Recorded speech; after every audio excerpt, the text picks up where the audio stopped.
এই যে ইস্যুটা চলছে 85% ডিএ, যেখানে সরকারে আসার আগে 100% ডিএ দেওয়ার কথা হয়েছিল এবং যে 85% দেবে সেটাও খেপে খেপে দেওয়া হবে।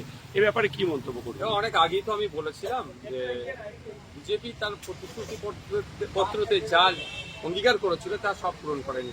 কেন্দ্রীয় সমাহারে দিয়ে দেওয়ার কথা বললেও দেয়নি এবং যেটা দিচ্ছে একটা লং ডেট টেনে নিয়ে যাচ্ছে। তো এটা সরকারি কর্মচারীদেরকে যে আশা দিয়েছিল ওই যে অঙ্গীকার করেছিল অঙ্গীকার করতে পারেনি। ঠিক বিগত সরকার যেভাবে ঘুরিয়ে ঘুরিয়ে নিয়ে যাচ্ছিল এই নতুন সরকার এসেও সে একই পথে করতে হচ্ছে। যে বিধানসভার অভ্যন্তরে আমরা দেখলাম কৌস্তব বাগচি একটি প্রসঙ্গ তুললেন, যেখানে প্রাক্তন স্পিকার তার বিরুদ্ধে অভিযোগ আনা হলো যে তিনি বারুইপুর লবি দিয়ে বারুইপুর লবিতে নিয়োগ করতেন। এটা নিয়ে ছিল দেখুন, ওই বিষয়টা আমাদের বর্তমান যিনি স্পিকার স্যার আছেন সেই বিষয়টা প্রতিদিনকে আনছেন না। যখন তিনি প্রতিদিনকে আনছেন না সেই বিষয়ে আমার মনে হয় যদি আমি কথা বলি তাদের সমস্ত দিয়ে রীতির বাইরে হয়তো কথা বলে যেতে পারি, সুতরাং আমি এই বিষয়ে চর্চা করতে পারবো না।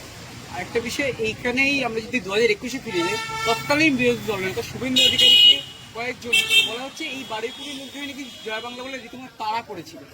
এটা নিয়ে কি বলবেন? এই অভিযোগটা তো বারবার বিজেপির পক্ষ থেকে এসছে বা আমার সাথে আমি সম্মুখীন হতে হয়েছি।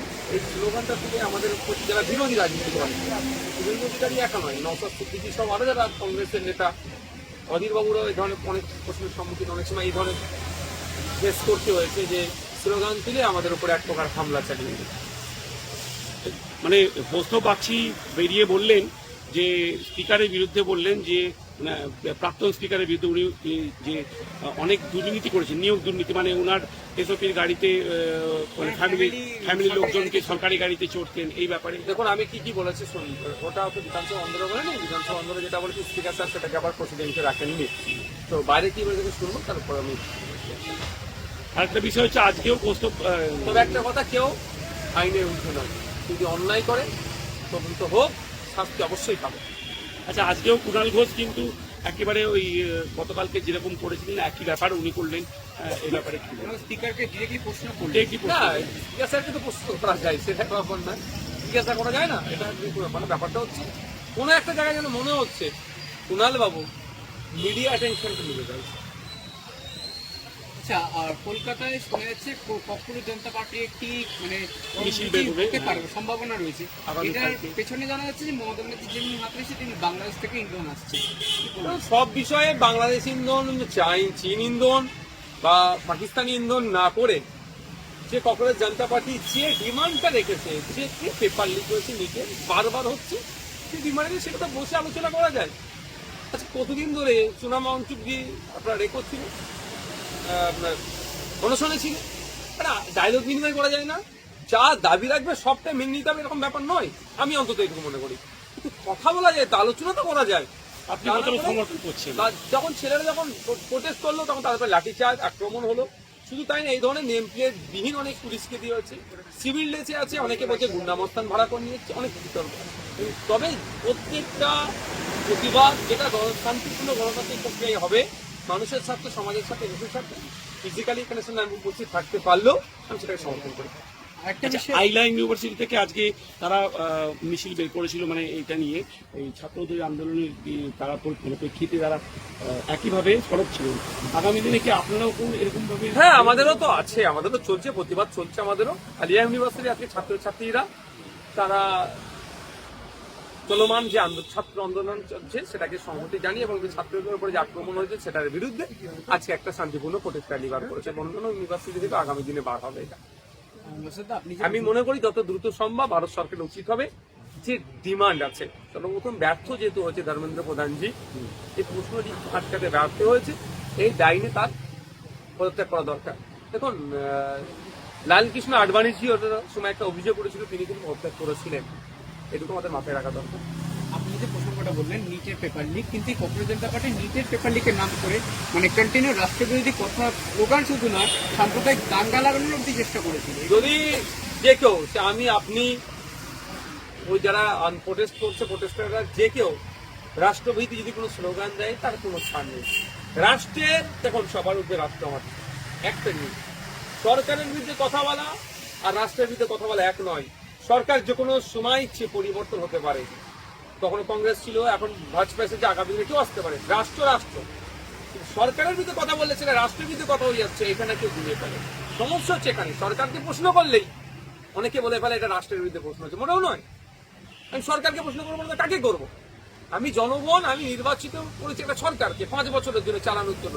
সে যদি ঠিকঠাক না চালাতে পারে আমি প্রোটেস্ট করবো, প্রশ্ন করবো। কারণ এই প্রোটেস্ট করা, প্রশ্ন করার রাইট আমার সংবিধান দিয়েছে। এই প্রশ্ন করা বা প্রোটেস্ট করাকে যদি কেউ দেশবিরোধী বলে দেয়, রাষ্ট্রবিরোধী বলে, কেউ যদি লাগিয়ে দেয়, সেটাও আমি করি। প্রধানমন্ত্রী পদত্যাগও দাবি করেছেন ছাত্রছাত্রীরা, যেহেতু দীর্ঘায় হয়ে যাচ্ছে এবং কেউ কথা বলছেন না রায়, এই ব্যাপারে আপনি কি বলছেন? তো যে কেউ যে কোনো ডিমান্ড রাখতে পারে। আগে শিক্ষামন্ত্রী, কেন্দ্রের শিক্ষামন্ত্রী, ধর্মেন্দ্র প্রধানমন্ত্রী পদত্যাগটা করুন। একটা বিষয়, কলকাতাতে যেহেতু এটা হচ্ছে, যেহেতু রাষ্ট্রবিরোধী তকমাটার উপর লেগে রয়েছে, যেহেতু কলকাতা থেকে বাংলাদেশ, মানে পশ্চিমবঙ্গ থেকে বাংলাদেশ খুব একটা বেশি দূরত্ব না, তো কোনো রকম ভাবে কি একটা মানে ন্যারেটিভ সৃষ্টি করা হচ্ছে? না দেখেন, আমি এটা জানি না। বর্ডারের পাশে কেউ কি প্রোটেস্ট করতে পারবে না? বাগদা, বনগা থেকে শুরু করে যারা আছে প্রোটেস্ট করতে পারবে না? বাংলাদেশের সাথে কলকাতার কত দূর হচ্ছে সেটা বড় কথা নয়।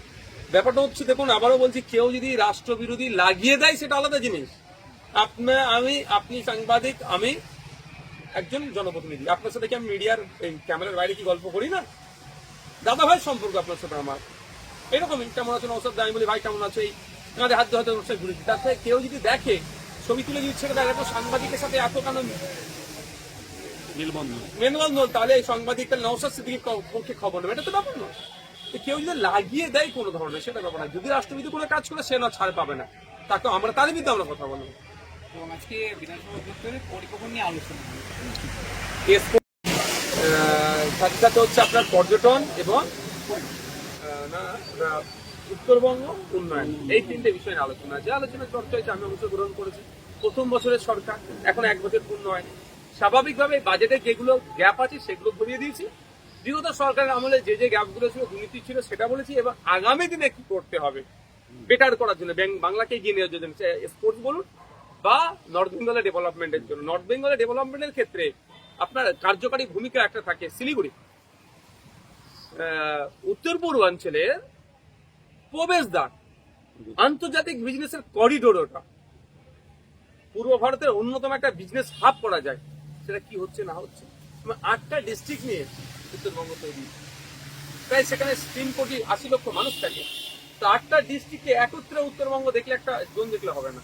8টা ডিস্ট্রিক্টে 8 রকম কমিশন আছে। মালদাতে যেমন সব থেকে বেশি ইফেক্টেড হচ্ছে গঙ্গা ভাঙন, সেটা রোধে কি পরিকল্পনা নিয়েছে। কালিম্পংয়ে আপনি অর্গানিক চাষের জন্য একটা সব থেকে ভালো এলাকা, ফল ফুল তৈরির ক্ষেত্রে বিশাল কমিশন আছে। ডুয়ার্সের পার্টিতে চা বাগানের ব্যাপার আছে। এই যে 8টা জেলাকে নিয়ে তৈরি, সেই বিষয়টা নিয়ে চর্চা করছে। আগামী দিনে কিভাবে কি করতে, কিভাবে একটা সময় ছিল বাংলার ফুটবল টিমে এই দেশের ফুটবল টিমে 12 জন মতো 11 জন 12 জন বাঙালি ফুটবলার থাকতো, এখন একটাও নাই। এটাকে তুলে আনতে গেলে কিভাবে কি করতে, এইসব নিয়ে হচ্ছে। রাষ্ট্র ছিল পর্যটন শিল্প, বিশেষ করে যেটা আমি বলেছি ধর্মীয় পর্যটন বলে একটা পাঠ রাখা হয়েছে, যেখানে শুধুমাত্র হিন্দু ধর্মের মানুষের জন্য হিন্দু ধর্মস্থানগুলোতে। কিন্তু পশ্চিমবাংলাতে আরো ভিন্ন ভিন্ন ধর্মের মানুষজন আছে, শিখ, জৈন, পার্সি, বুদ্ধিস্ট, সেইগুলো ফুরফুরা শরীফ আছে, মোগলবাড়ি আছে, শিখেদের কলকাতায় বড় সব থেকে বড় গুরুদুয়ারা আছে, জৈনদের মন্দির আছে, পার্সিদের মন্দির আছে, পার্সোনাল মন্দির আছে। এইগুলোকে কেন কানেক্ট করা হয়নি? বা ভিন্ন ভাষাভাষী যারা সংখ্যালঘু, ধর্মীয় সংখ্যালঘু নয়, যারা ভাষাভাষী সংখ্যালঘু, তাদেরকে ইনক্লুড করা, এই বিষয়ে কথা বলেছি।